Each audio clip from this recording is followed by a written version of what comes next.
Depending on Honda motorcycles in Japan, we just saw that the best beautiful retro classic bikes, equipped with 4 cylinders engine. The all-new model Cb400 and Cb1000 2025 that we future forecast bikes. How do you feel for this information about the new Honda Cb400 and Honda Cb1000 model?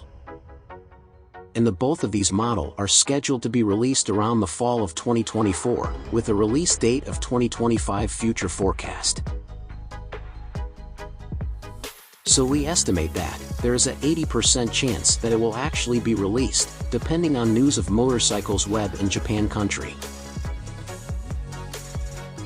After watch my video above details, I think you will satisfy and want to buy. Please like and share my video to your friend to make them know with these beautiful retro classic bikes.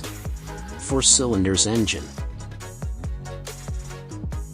Before you leave, if you didn't want to miss my new video, please subscribe my channel and click on the bell to see my new video each first. Thanks for watching.